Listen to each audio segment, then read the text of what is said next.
Can a convicted felon really be elected president of our country? According to our Constitution, the answer is yes.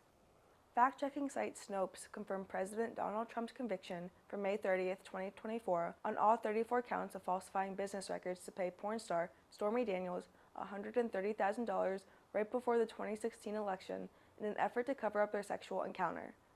On April 15th, 2024, Trump went to trial in Manhattan and pleaded not guilty. In a unanimous decision, the jury found him guilty on all 34 counts.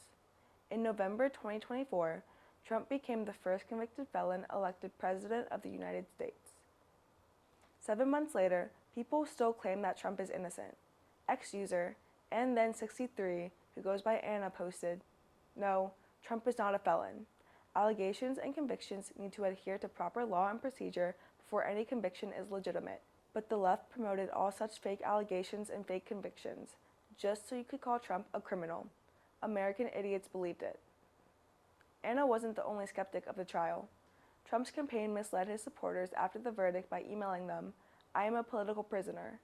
While there is no universally accepted definition of a political prisoner, human rights and international law experts say political prisoners are targeted specifically for their beliefs or activism. There were no signs his case lacked due process. Trump's conviction followed a lengthy public trial. He wasn't mistreated, and he had legal representation with the right to appeal. On May 30th, 2024, the Manhattan District Attorney's Office published a press release summarizing the case. District Attorney Alvin Bragg said Trump's guilty of multiple fraudulently falsifying business records to conceal damaging information from voters during the 2016 presidential election. Trump knew how damaging Daniel's story would be to the campaign and agreed to buy her story to defraud those voting and prevent them from the information before Election Day. After the election, Trump reimbursed the middleman of the operation, Michael Cohen, through monthly checks disguised as payment for legal services under a non-existent retainer agreement. Trump is still fighting this case. 2 days ago, he had an oral hearing to move his case to federal court for what he thinks would be a fair trial.